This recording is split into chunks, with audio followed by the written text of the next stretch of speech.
Welcome to the Wedding Songs Podcast, featuring newly released songs you need to know and the tried and true classics. Get song ideas from the time guests arrive until the last dance of the reception. And now your host, Matt Campbell, founder of MyWeddingSongs.com. Welcome, everybody, to the Wedding Songs Podcast. I am Matt Campbell. Today, I have the privilege of talking to Brett Lee from Ever After Entertainment, based in Wisconsin, but as he will tell you, he is also into Minnesota. Welcome to the show, Brett Lee. Thank you for having me. Hey, thanks for being on the show. I really appreciate it. To help us talk about creating the wedding playlist.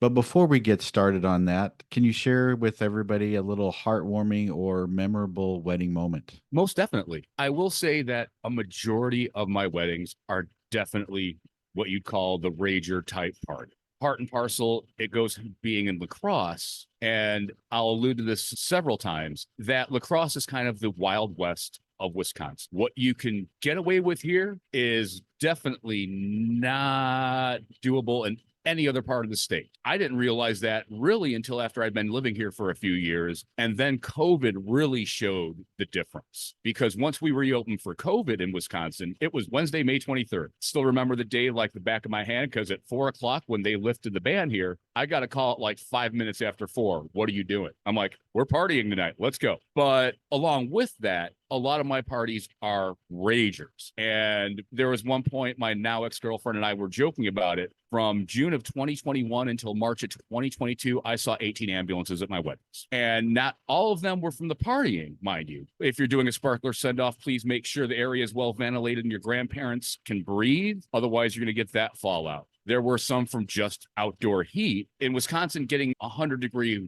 weather is almost unheard of until the last couple of years. So that was a couple of my weddings. But then I've had the absolute sheer ragers where 35-year-old men are turning the floor into a slip and slide with beer and doing the whole thing. When Shania Twain's Man, I Feel Like a Woman is the anthem for all the men to rip their shirts off and rush the dance floor. So that became kind of my MO, or what you will. And now that I look back, it's like when I'm DJing a wedding, if it doesn't go that way, I honestly have to ask myself, what have I done wrong? But then brought out something that really changed my entire DJ scope was when I DJ'd a wedding 2018-ish. It was the first wedding year I'd been a solo op. I'd left the wedding company, left the security blanket of managing the nightclub here in town, and was only DJing. And I'm sure you know Wisconsin they're proud of their motorcycles up here. It's a very big part of the culture. The father of the bride was the 6'6",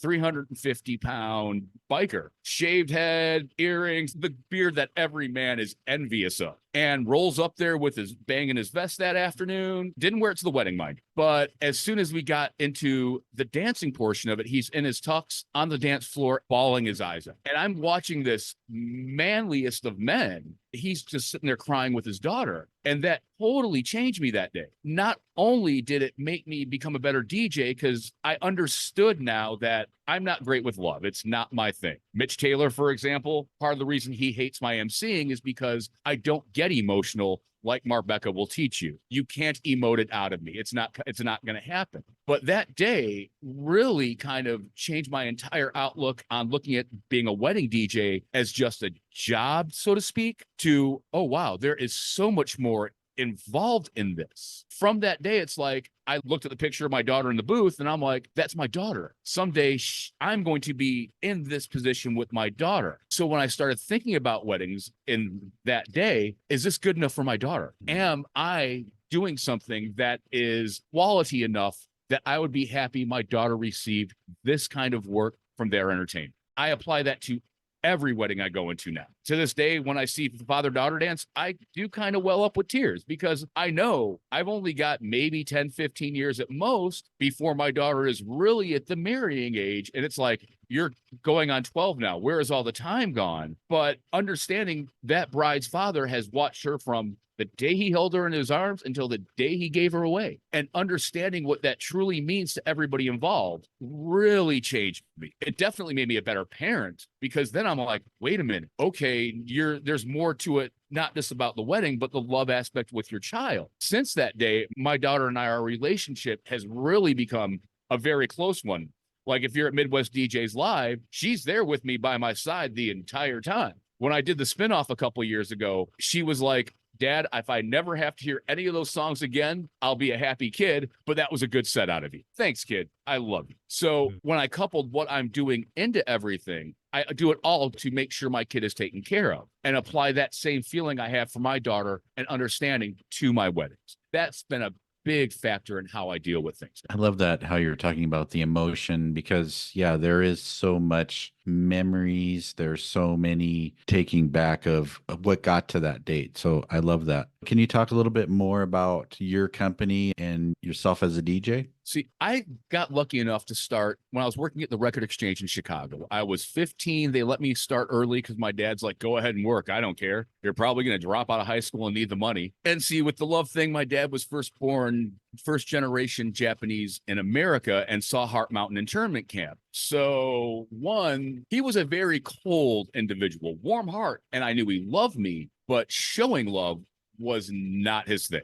He's like, go work, go do your thing, have fun. And I went to work at the Record Exchange, and they had 3 locations. One was the Morris Avenue store, which was where I'd been buying all of my music since I was like 12 years old. Between that and my dad bringing the records home from the jukebox at the bar, I was hooked on music at a very young age. It's driven my path basically my entire life, but worked at the Record Exchange. And one day they sent me down to the Belmont store. Someone called in sick. Go work down there. We'll drive you. Cool. And I got to work with Wilbur, who was the main DJ at Club 950. At that era, 950 was in the trifecta of the top 3 goth industrial alternative clubs in Chicago, being 950, Exit, and Neo. His best friend at the time, Leroy, was the video jockey and one of the managers at the only all-ages dance club in Chicago, Medusa's. So me going there, and I was all punk rock at the time, Mohawk, the whole 9 yards, but listened to all the other music. They kind of honed me in, got me a little bit more grown up. And then I was hanging out at Medusa's all the time. Leroy one night was like, I have to leave. Something really is important has come up. And guess what? You want to do me a solid and work in the booth tonight? I'm like, well, sure. I'm 17. What 17-year-old doesn't want to DJ at the biggest all-ages dance club in the city of Chicago? From there, I did a couple more nights. And then one day he's like, you just want to do all ages from now on? I'm like, yes, not a doubt in my mind. Over time, Leroy realized I'd gotten really good, and he's like, just take over Saturdays complete. So I did all ages, got a half-hour break, did late night. Then occasionally I'd have to work at the other Record Exchange in Evanston. Getting to work with one still, who was one of the goddesses of house, DJ Heather out of Chicago. She had a different mentality on the DJ thing and the music she listened to. So I got turned on the occasional shift I'd work with her, a lot of funk, house, and soul. So as I was growing up into the DJ thing, I've got the alternative thing with Medusa's and the record shop, her house influence, and the jazz influence from the guy that ran the Morris store. So my musical tastes were everywhere. So much so that, I mean, it led me down paths of playing in punk bands, rock bands, and my last band was a bluegrass band for almost 10 years. They really honed me in on the music aspect of it. And when Medusa's shut down in Chicago, it couldn't have been another month later, which was both a blessing but a really bad thing. I got an offer to DJ on Division Street in Chicago, which in the late 80s, early 90s was the strip to go party in Chicago. The West Loop area and corridor hadn't been developed. So you had Mother's across the street. I got a job at Poets. And from that, I got an occasional night at Mother's, occasional night upstairs at Rockets. But I just turned 21. You know how young, dumb, and full of it, like every 21-year-old is, chasing it, doing everything wrong, not taking anything seriously. It took its better toll on me. And at the same time, when I was like going on 23, my dad had fallen really sick and he's like, I need your help. So I literally at that point had to give up the DJ thing, more or less, take care of my father.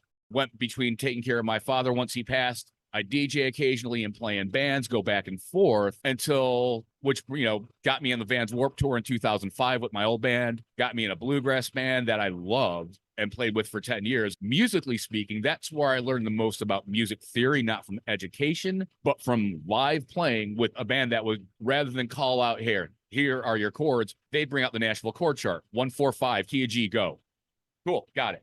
So all of that tied in, which has definitely made me a better DJ today because of my understanding for music theory, how to build a set, and when it comes to quick mixing, if the song is bombing, where I can get out of it or work into it. So with all the DJ stuff, when I moved to La Crosse, Wisconsin, I was the GM of what's now called Legends and La Crosse Beer House. It was Sawtooth Sam's and Coconut Joe's when I first moved to town. The owners knew they needed to close both and rebrand. They had a really bad DJ in the Sawtooth side. Part of the reason was he was a wedding DJ they tried to make into a club DJ. And more often than not, you're going to have very limited success with it. There's very few who, like Nick Spinelli is one of those DJs who gets it, but that's one out of 100 I can think of off the top of my head. So it came to the conclusion that we were going to ask this DJ, close both venues, and completely rebrand. When I was a GM, one of the DJs didn't show up one night. And they're like, it was off school season. So it was like June. And we kind of scale back, don't have as many people on because UWL is pretty much your typical college town. During the semester, it rages. As soon as it's over, summer is a ghost town. But they needed a DJ. And the only other person who could had himself tied to the bar schedule. The owners are like, here you go, you're going in. I'm like, these aren't turntables. I kind of know how to do this, but the most I DJ'd prior to that and over the, playing in bands was setting up playlists or using autoplay and auto mix on an app and just putting songs through to keep the bar I was working at going after shows. So the owner's son, who was the bartender that night, I'm like, you got to give me a quick run through. He's like, turntable A, turntable B, crossfader, up and down. Don't touch anything else. Okay. Then and I'm like, give me the top 500 or most played 500 songs in your computer. 2 minutes later, he'd done that, and I was off to the races. Amazingly, it wasn't a train wreck because I knew how to mix by ear. Lo and behold, by January of that year, with another DJ issue, they're like, guess what? You are now the GM and in the booth Thursday, Friday, Saturday. I'm like, oh, this is going to be great. But they were kind of cool and gave me a couple hours off. Like once the lunch rush is over, you can leave at 3, come back at 5:30, and you can even wear whatever you're going to wear to be in the DJ booth, be available for the floor until I hop in the booth at 9 o'clock. So it was taxed. By June of 2017, I'm like, please just fire me. I don't want to leave you high and dry, but you've got a manager who can take my place. Let me DJ and get me out of the management thing, or just fire me completely. I pushed their hand. I really pushed their hand. And I wanted to get fired then so I could have gone back to Chicago. And a few of my friends were like, hey, do you want to work at some of these fests or you want to work at this venue for a few big shows? By all means, I could do that. And with La Crosse's cost of living, I could have worked 20 days in Chicago that August and paid everything else through the end of the year. But that didn't happen. They fired me and I'm like, well, crap, now I'm high and dry. This is going to be tough. And I looked at my kid and I immediately I'm like, I can go book some gigs and use my name from being at the #1 club in town and started booking myself out. Went to my daughter because a couple weeks later, I was interviewing for another GM position. At the time, my daughter was 5 and I'm like, do you want me to go get another real job or do you want me to DJ? It'd been like 2 weeks of me DJing all the time. I laid it out to her. I'm like, we could be very broke and very poor. We may be eating ramen, pasta. There'll be no candy or toys. But the trade-off is I'm going to be home every day of the week for the most part when you get home from school. I can pick you up. We can do things and have our afternoons and Sundays free. My daughter was really keen on it. And I'm like, okay, but just so you know, we could be broke. You're sure? And I'm like, yeah. There were some real rough times in that patch because I went to work for a wedding DJ company and the owner just, John Lovitz in The Wedding Singer, that scene when you see the sleazy 1980s, that was everything I didn't want to be or deal with when I left the club side of it to be a wedding DJ. And all of it was embodied in the owner of this company. And pretty much had a head for it that I'm done with the wedding company. I'm going to go and do my own thing. How I'm going to do this, I have no idea. So we had to do a couple wedding expos. And since I was still working in his office, I grabbed the couples list from each of the expos, messaged them all, and did what every beginning DJ does when they're saturating a market. I undercut everyone. I think the going rate at the time was between 900 and 1,000. I'm like, I will do your entire day for $700. But I knew I needed to, feed my daughter. And I know it's a big point of contention among DJs. You shouldn't be charging so little. You shouldn't be charging so much. Everyone's situation is different. And I had my daughter to take care of first and foremost. So whatever I had to do by legal means necessary, I was doing. And so I did that for a couple of years and still did the club thing. And I was bouncing around from club to club until I found a home at Legends in Rochester, which later I moved to Dooley's in Rochester, Minnesota. And that's where I met my business partner, Brent. He'd been watching me online, watching me tear up the club scene. I went to DJ at Legends in Rochester, and Thursday nights went from being nothing to outdoing Dooley's, where I later went on Thursday nights. Subsequently, the manager at Dooley's is like, we want you at Dooley's. he would come over every one of my gigs at Legends, and same with my now business partner, Brent. Brent and I would just talk all night and be like, yeah, that's cool. We kind of got to become friends first. And then he approached me going at the end of 2019, do you want to do this? I'm like, and I honestly, because of the John Lovitz taste I had in my mouth, it took me until I want to say after COVID reopening in 2020, where I'm finally like, I trust you enough not to be that guy and not to let me become that guy.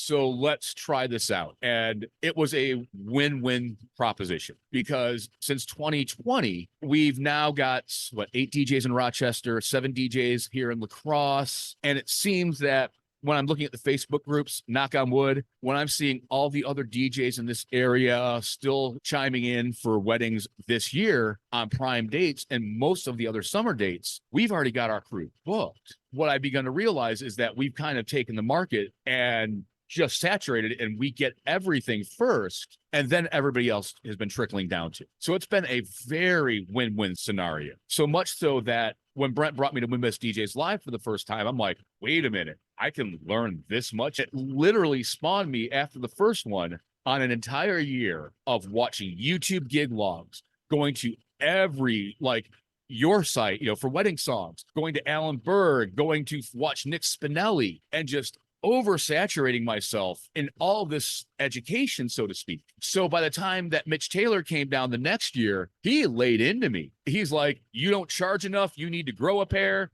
You are the best DJ in your market, and I pay attention, the whole 9 yards. And I'm like, you're out of your mind. It's just me. I'm nothing great. He's like, you're popular here. You are every top nightclub in every city you are in. You have won the best of La Crosse in your market X number of years in a row. You deserve more. And he's like, I challenge you to be better. Him and my partner said, if we're wrong, we'll pay you the difference. Okay, I'll do it. So at first I went par with $100 over all the Ever After DJs, but I was still offering my really sweet setups. I'm like, I just don't have the confidence. I'm scared to do this because if I fail, my child suffers. But then Mitch was like, if you succeed, what do you get then? So I went for it. And then I was still like, wait, I'm booked out now. And it's like going into this year and last year, I only had a few Saturdays open in 2023 going into 24. Same with 22. So by bringing Mitch on as our coach and Brent pulling me under his wing, they opened up just a plethora of opportunities and an avenue I never, ever saw myself walking down. Because I'm this almost 51-year-old post-punk rock, very jaded and cynical about it all. How can I be a good wedding DJ? With all they've done, it's like, wow, you guys were spot on. And now I'm always still dying to learn something. Like the more you can feed me, the better. I think exactly what you're saying. You're giving kudos to the conferences that are out there to come out of your little zone that you're in and to challenge yourself. And I definitely find that even myself, I recently went to MEX as an attendee just to listen to the speakers. Can take those things that I'm learning into my regular business. It's so important to challenge yourself, and maybe conferences aren't your thing, then just the connections that you make. Yeah, so important. It's so worthwhile. Honestly, I don't know where I would be if it wasn't for me going to Midwest DJs Live for the first time. I honestly don't. I am so thankful I got that opportunity because it did open my eyes to a completely different world of everything.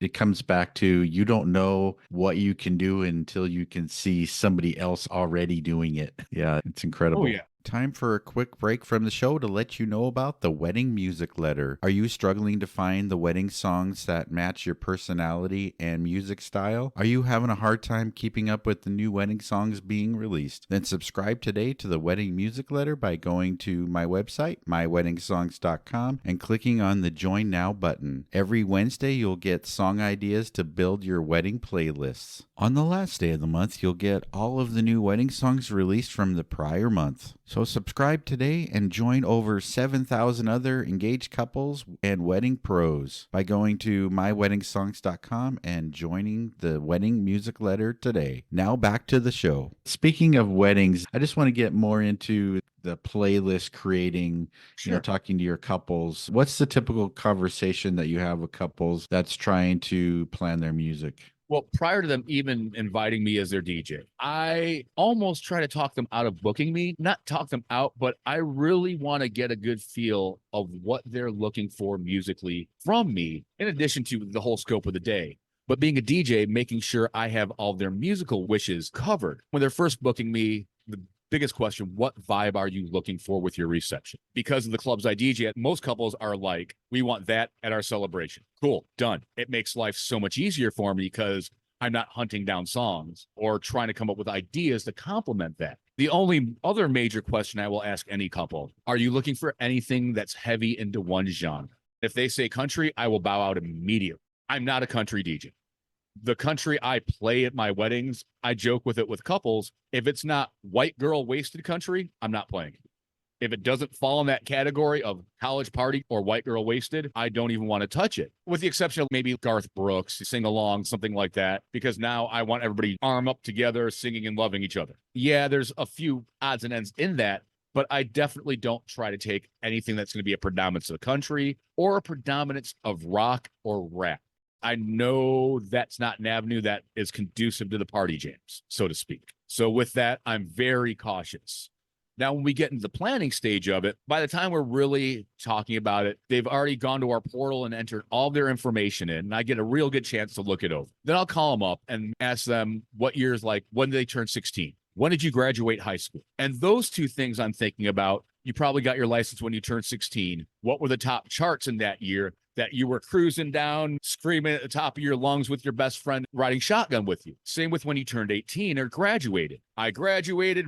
What was popular that June? What were you running out of your graduation to go to the party with your friends? What was playing on the radio? In that same stroke, sometimes I will ask them about when they graduated college, because if they're not from this area, the reason I ask, I want to know where they went to college. For example, if they went to Iowa, if they went somewhere in Minnesota, if they went here, depending what college they went to, I can throw a couple of those college party jams in that I know their teams were about. Knowing the era they went, again, knowing that area and years, it gives me something to dip into so I can pinpoint those must-play songs that they didn't think were must-plays. I'll also ask them about concerts they've been to, their favorite bands, and a lot of couples are like, these are our favorite bands, but you don't have to play them at our wedding. They're too heavy. They're too this, that, or the other. I'll even try to delve a little further into that and ask about, what kind of movies do you like? Are you into pop culture? And one that's come out a lot is the Guardians of the Galaxy and the Marvel stuff, because those two soundtracks are awesome. And I can't tell you, especially when I get folks that are like, we love the Avengers, we love this, that, or the other. Oh, you're darn right. I am dropping, going back into that soundtrack or the two of them and figuring out based on their must playlist. Oh yeah, this is going in there. You're getting some of that at your wedding. And with other couples, they've been like, well, these are the things we're into. And one couple was like, we're really into The Office and a couple other shows. The Office has some killer music in that are definitely wedding applicable. So I went back and looked at the entire score from the entirety of The Office. It had to be about 3/4 of the way through. They're like, you took our most plays. Where did you come up with everything else? I'm like, you actually gave me everything when you said you're fans of The Office. There's pretty much nothing that isn't in The Office that I haven't played tonight. And they're like, oh, wow. And another couple's call, they're like, we want to start in the 50s with our music and slowly work our way up. I had a 4-hour set. After your first dances, we'll do a couple songs from the 50s, jump into the 60s. But I also did that through the course of the night while following a BPM curve. So keeping in mind, I want to keep pushing my floor while pushing genres. It was one of my favorite weddings I've done in recent years. I don't get tipped very often, but this couple literally came to a gig and handed me an envelope with $500. I'm like, are you kidding me? I will delve that far into couples and let them tell me everything they can. The other thing I will do when I'm prepping what I'm going to play that night, it's a last minute thing, but I don't know how many DJs or entertainers will pay attention to toasts to that night. There was one I did a couple years back, and the dad was like, you came out screaming to Springsteen's I'm on Fire, because I had the radio on. So about 3/4 of the way through the night, when it was just family and close friends, and I needed a slow song, I'm like, here you go. He just starts bawling and grabs his daughter and brings her to the floor. But you never know when you'll catch a hidden gem like that. You'll hear people like, remember that time we were at the Avril concert? You have just given me 3 songs I can play right now. And let me think, okay, if you like Avril, you're going to like Pink, you're going to like Katie, and all the early 2000s girl anthems that I can blast out. That's how I kind of delve into prepping the music for it. I think for the DJs that are listening, this is great tips in working with your couples and figuring out how you're going to plan out the night. It's so funny you mentioned concerts though, because recently I was reading on a board where somebody said that they created a playlist for the dinner and the cocktail hour of concerts the couples went to during their life together. If they went to Goo Goo Dolls or whoever those bands were, then that's the music that they played for that background music. I thought that was a fantastic idea that you're bringing their personality into the background music. And that helps to make it all unique. And when they tell me stuff like that, a lot of couples be like, you have free reign at social out. So like I was saying, you're Guardians fans, whatever isn't a dance song from those soundtracks, let's throw it in my early night playlist. Let's take some of the B hits or sing-along songs that aren't reception ready that you can play during social hour. Make it familiar. Tailor your music, just like here. We're tailoring our outfits and attire at times, to our setup, to our lighting. Every aspect of the day should be tailored to your couple. And there are definitely commonalities across the board in every way. You're going to run into that. But it's what's not common that you need to enhance and go with. That will bring out just, oh, that guy's a genius. Where did you think of playing that? Those hidden gems that people don't think of are what can make or break a night or get you the 5-star review. You thought of songs we'd forgotten about. That's when crafting your playlist is just important. Totally agree. When you are planning your playlist, about how many songs are you having prepared before the night begins? It depends on what they give me for their must plays and their do not plays. If they send out RSVPs with requests. My typical you must play, I get about 20 songs from my couple. And then with that, I'll say, hey, if you got a Spotify links you can send me those too. So I can see what you listen to day to day. But then I will kind of roughly put together with our conversation, start dragging and dropping everything into that crate with their must plays. And that's usually like 30 to 50 songs. And from there, I will leave it at that and not try to add too much. So I have that one crate of what I must play. And then I have my wedding hits crate, which is about 1,000 songs. And there are some double edits, like the quick edit of this, a cappella intro of this. So I can use the same song in different parts of the night when it comes up. And then I have a complimentary clean crate, which is not wedding music, but it's stuff I know that I've played at a wedding before that I should have the clean version too, or any of the current charts, like Rich Baby Daddy from Drake. I know it's going to be getting played all summer long, just like Texas Hold'em from Beyonce. I know I need those, but they're not going to stay in my wedding crate forever. So let's just put them in the clean crate that's kind of attached to the wedding crate. And of that, my typical night and play for a 3 to 4 hour set, I'm averaging about 250 songs. But I do quick mix a majority of the night. No one wants to hear all 3.5 minutes of celebration or Whitney's Want to Dance with Somebody. Even the older folks now are getting accustomed to hearing a verse and a chorus, 2 and a chorus, and they're done with it. I try to push that even harder where I'm playing 30 seconds of a song here, maybe a verse and a chorus. Like certain songs I know I can't do that to. If it's a slow song, a sing-along, like Don't Stop Believin', Want It That Way, no, we're not cutting those short because I want those songs to get the full impact. I want you to do the slow dance, breathe for a second, and let me work the floor back up again. This is something that Mitch Taylor, my business partner, are like, why are you playing Yeah at 8:45? That's why people are dropping off on your dance floors. You're starting them hard before 9, 10 o'clock and pushing them for 2.5 hours. Point well taken, which definitely changed how I format and plan my sets out now. But I want the impact of every song I play to be a part of their night. When you're playing Man, I Feel Like a Woman, you can't use an intro edit because everybody knows the intro horn. Or if you're playing 1-2 step, if you don't play the ladies and gentlemen, oh, that's what's playing now. No, I want the full impact of every part of the song that's applicable. And some, yeah, you can just quick mix in and out of that you don't need to do that to. And it's definitely curating the night based on that and their taste. So yeah, I definitely will go into my wedding crate. And as the night goes, I will start dragging songs into the must playlist that they've given me because I know where we're at and I know what's working and I'll build out from it. And if I'm totally wrong, I have no qualms about dropping a slow song and being like, okay, I'm completely off base here right now. Let's, for example, If the crowd looks a little older, I'll drop Wonderful Night from Clapton. How many of the over 50 crowd have made their way back out of the dance floor? How many of the young crowd have departed? Or if I put Sheer and Perfect on or Thinking Out Loud, everyone knows that, both young and old. How many people are coming back? Or are they just not dancers? And then coming out of that, fine, I'll do it. Let's throw in a group participation song of some kind if I'm allowed to. And then if no one is really going for it, either A, they're not drunk enough and still want to commiserate and talk, and I will back off. I will play a credible set, but now I'm gearing for them to get loosened up a little bit more after dinner and then start taking stabs at it as we go through the course of the night. So like one night it was, this is how we do it for Montel. What? You guys like this? I have played every other song from that era and you haven't jumped, but it's this one. Okay. You just can't plan or, predict that. But once you find it, going with it and I guess exploiting that weakness, so to speak, as I was taught as a martial artist, once you figure it, you keep going with it and trying to base everything thereafter on that. And yeah, I do try to push away from that as we get further into the night, by all means. So when you're planning your set, I'm just trying to think of, you have your crates. Are you putting them in order of BPMs or Yes. the flow of the night so that way you can pick it out at any time? I'm very BPM based when I mix because it leads to smoother transitions unless you're trolling, unless you're doing like the Nick Spinelli where he plays Turn Down for What into Dancing Queen. When you can find cute little ways like that to jump up or play the up-down game. And this is what I tell every DJ I train for the company. The only way you can be a good DJ is you need to know every track you're playing inside and out, how it starts, how it stops, where you can mix out of it, what part of the song you need. For example, if I want to play the country game for a little while, but I want to play Shania because it ends on the Man I Feel Like a Woman, you can echo that out. I'll drop Fishing in the Dark because it comes in on a guitar intro. Or if I want to get away from the country thing, I know Outkast Hey Ya has that 1, 2, 3, 4 pickup with that and what they've done for some of the Pioneer stuff.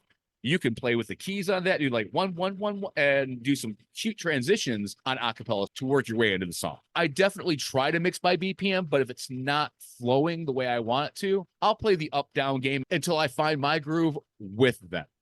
And this is something I tell all the DJs I train. When you're starting your dance floor, it is kind of like dating. That the first couple songs you're playing, you are completely on your toes, holding back, being very well reserved, just like on a date. As you get 10, 15, 20 minutes into the night, you're into the courtship period. But now that you have the idea, let's see how far you can get out there with them so you can hit the home run later, so to speak. And all my DJs are like, that's a really twisted but good way to look at it. I'm like, you're dating somebody. The first couple dates you're with somebody, you are on your absolute best behavior. Just like you're trying to play the best possible song, every one you drop the first few minutes until you figure each other out. Love it. When you are planning your sets for the people that aren't in your area, are there any hits that are just going off the hook that you can play? For weddings, the new Beyonce song. I still can't believe Texas Hold'em is a banger. I played it at weddings and I played it at the college club. I'm like, who'd have thought that this would be a banger? Or obviously Last Night from Morgan Wallen, even at weddings, even though the material is questionable, I can't think of a wedding that was in the country that hasn't told me not to play it.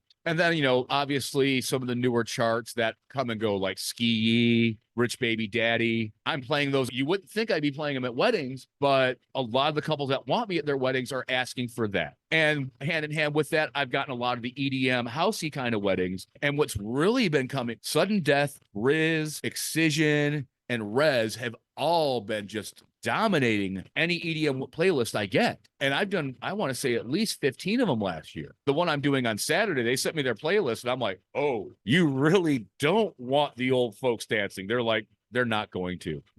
Us and our friends are going to do our thing. The old folks can sit and watch and maybe play a slow song for them. I'm like, okay, we're doing this. That's definitely where I am up here. I mean, it's a very bland market. I'm sure you've seen the list on Spotify, songs that get white people turned. That basically explains what we do up here. There's not much going in any other direction with it. Even the EDM stuff here we play up here at the EDM club has to be heavily top 40 based. Near the end of the last 20 minutes of the night when they're good and looted, I'll go into some heavy dubstep and have a little fun. And a couple of DJs I work with will do the same when they're there, but you can't go at it all night. They're not into it. You have to keep it very college friendly with what you do.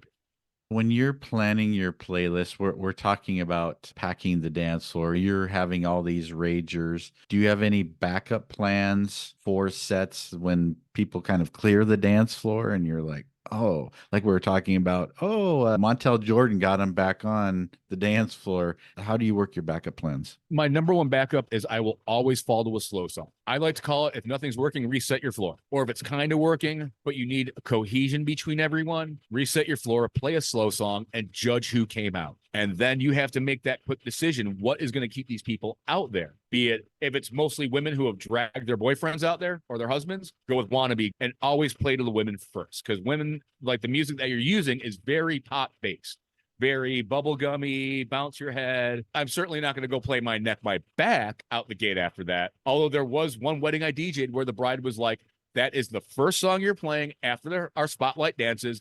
I want my mom to leave. I'm like, you're sure? She's like, yes, you are doing it. And as soon as she heard all you ladies pop, her mom got up and walked out. After that, there wasn't really much dirty stuff to play thereafter, but she wanted her mom out. I don't know, but that worked. I definitely try to play girl pop driven pop music to always kick off after a slow song, after the spotlights, after tosses when they come up. It just seems like the right play. And then if it's really not working, one, I'll go talk to the couple and say, hey, you've 86 to 25 songs. And I know of these, 3 or 4 of these may help me work your dance floor. You care if I play it? 99% of the time, they're like, yeah, do it. And then I'll also say, in that same stroke, you've been talking all night. Why don't you come out the dance floor for a little while and get your friends out here with you? I will coach them prior to the day of, but just like you coach somebody with a microphone, they're going to forget. I let them know that the party follows you. Absolutely. Where the women are, the guys will follow for sure. Exactly. That's why bars have ladies' nights. Every DJ knows the top 100 most popular songs. Are there any hidden gems that you're seeing out there that's working on your dance floors? I wouldn't say hidden gems because I do the club thing. My opinion is going to be slightly jaded on that because what I'm playing as club bangers might be hidden gems at weddings. I'm just not sure. The last time I actually went to a wedding I wasn't DJing at was in 2009, maybe 2008. So I don't know necessarily what would be a hidden gem at a wedding. When I started, a lot of people weren't into like Taylor for a while. Like, you know, she didn't have the insurgence she's had the last couple of years. So a few years ago, me dropping, you know, a Taylor track at a wedding was, oh, wow, he's playing this. And I started seeing that era of boy girl pop was kind of like what I dip into the most nowadays, both at weddings and clubs, because that seems to be what everybody's really into. I can even play Since You've Been Gone from Kelly at a wedding, and the entire wedding party is screaming it. It might be a lot of the weddings I'm getting personally, but the age group is who are getting married, the 2010s, they're 25 now. They were 10, 15 years old. Those are their glory days of their youth music. So that's kind of where I dip into for a lot of my sets. Whereas the 80s and 90s, I barely even touch anymore. You might get, like, from the 90s, you might get DMX, maybe Shaggy, It Wasn't Me, and a couple others. But most of my sets are 2000s and up, with, you know, like the exception of the true classics like September from EWF, anything from ABBA, that kind of stuff. But most of my weddings are 2000s and up. So that might be the hidden gem that people aren't seeing, is going to the golden age of EDM, what they call, where Clarity had just come out. And that's another big thing at my weddings, that era of EDM. I can play Clarity, Titanium, Don't You Worry Child, all of that, and it will keep my dance floor going. So that might be the gem that people are missing nowadays. And maybe it's just because I see things differently based on my gigs compared to weddings. Well, and I think that we say this over and over. It depends on where you're located. A wedding in Wisconsin is not going to be the same as a wedding in Colorado or a wedding in LA. It's just not going to be. Even a wedding from me going from La Crosse to Madison is night and day. Mm-hmm. Because being the big city, the capital also, whereas I'm generally told not to play any Motown up here. Whereas I go down to Madison, have at it, buddy. And you can play soul and R&B. And the last wedding I did, it turned out to be a very East Coast style wedding where I just jokingly threw on My Girl to start off social hour, and everybody flocked to the dance floor. I'm like, oh, we're doing this. Cool. And everybody sat down for dinner, got up to cut the cake. They started having cake. And I think I played a Bill Withers song, which wasn't a banger, but everybody's like, all right. Going out, I'm like, everybody get out of the way. It's time for the first dance. Because there was no other way for me to get them to leave the floor. But in La Crosse, that doesn't happen. It's the old traditional Midwest. Don't touch the dance floor until the first dance, unless there's kids. Right. If there's kids, I will burn them out. So I give the parents a break. Let them all sit in front of me, run around in circles for 20 minutes. We can go have dinner after that. In your area, then, I know polka is very popular in Wisconsin. Are you playing any polka music? Barely. Really? 1 out of 25. Wow. But because the age group I'm getting, they don't want it. And most don't want group like Cupid, Cha-Cha. They don't want any of the kitschy, cliche yesteryear wedding stuff anymore. They're not into it. Interesting. So then it sounds like you're playing, like you said, a lot of the newer music. How are you keeping up with the current trends in music? I'm a geek. I spend at least 1 8-hour day every week going through Billboard, going to Spotify, looking at all the TikTok charts, going to Shazam, seeing the most Shazam charts songs in the nation, and then in certain areas that are more applicable to me. I have a whole list of where I look so I can know I'm not missing anything, because you don't know, like Apple Music has something different than Spotify does, than Billboard.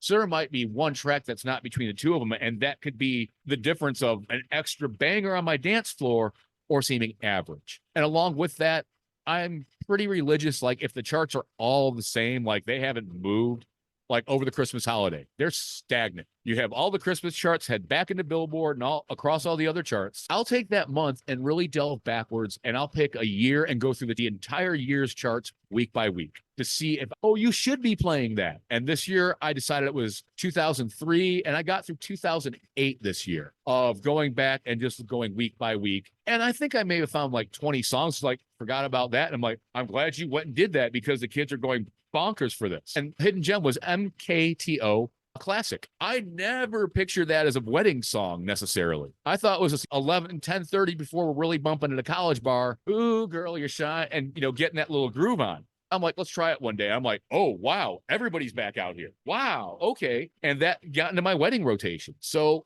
it's not your typical wedding song, but yeah, it works. I think it's so important because, especially with the age group of the couples, that you have to know what's trending right now, just to be seen as a DJ that has the quote unquote it factor. An example is Murder on the Dance Floor. That's been going hot for just since Saltburn was released. Yeah. And if you're not including that in your mix, then they may think less of you because it is trending so high right now. And it's those ones, especially because I like to be in the 120 to 130 range as long as I can. It comes in at 116. Yeah, I'm bumping it. You're playing at 120 to 125, period. And there's a lot of songs I do that with. But yeah, I'm definitely seeing that. And it's definitely in my club gigs as well.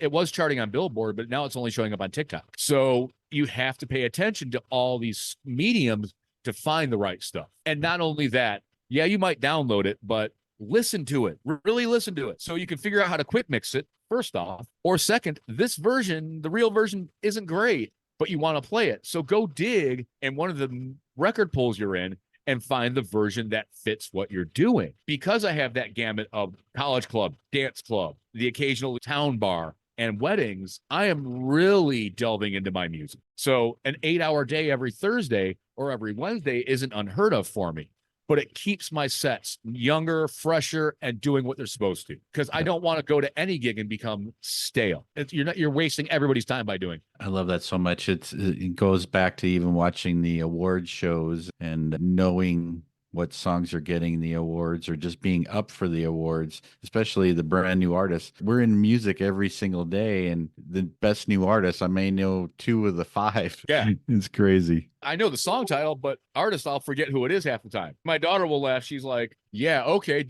that's cool, Dad. And my daughter is also, I'm in a super, super fortunate position. I have an 11 going on 12-year-old girl. So when I'm listening to new tracks or I want to go and kind of mix a little bit, I have a deck in my downstairs, and this is where I do all my work up here. But I'll go downstairs, listen to the music while she's in the house. She'll be like, no, Dad, that version, no. Dad, that's cringe. Hey, Dad, if you're not playing that, you should be. So having a kid that, and there's some she's wrong on because of the 7-year age difference between college and her, but 95% of the time, my kid's spot on. So I've got the brain of the kid to really help me hone in on some of it too. I love it. That's definitely an advantage that those of us who don't have kids. Just kind of close things out. Is there anything else that you'd like to share with our listeners that we didn't cover today? I don't think so. My biggest factor about being a wedding DJ and doing it nowadays, as opposed to when I started in this market, because I'd done weddings in the 80s, like the 90s and 2000s, but not many, maybe a handful, because I was a club DJ, making sure that when anybody steps forward to be a wedding DJ or DJ someone's wedding, you understand what it all encompasses. It's not just playing music. It's not just being an MC, but you're there to help curate the entire day and moments of love, happiness, sorrow, joy. Everybody at the celebration is going to walk away with and hopefully remember for the rest of their lives. And so, like when I'm planning my sets, like I was mentioning, I try to make sure that everybody, from the baby, the toddler, to get out with Baby Shark, to the 90-year-old grandpa who will only dance that one slow song, I want everybody who came to celebrate with my couples to walk away feeling like they celebrated and have that all-encompassing joy that everybody should have when they leave their reception. I truly hope that if somebody's listening to this goes like a light bulb in their head and goes, whoa, wait a minute. And they can apply that to their couples to be better for them. I think that's a great way to close things out. So, Brettley, where can people follow along with you and contact you? Well, I'm on all the socials as DJ Brettley, Facebook, Instagram, TikTok. My website's djbrettley.com for weddings, Ever After Entertainment. And that's my parent company for all the weddings I do and some of the special events. I love it. Thank you, Brettley, for being on the show today. Stay tuned for next week with another episode of the Wedding Songs Podcast with an interview with another wedding pro. Thanks for listening and have a great day. Thank you for listening to the Wedding Songs Podcast. Never miss a future episode. Subscribe today to our podcast. Follow us on Facebook at My Wedding Songs and send us a message about playlists you would like covered.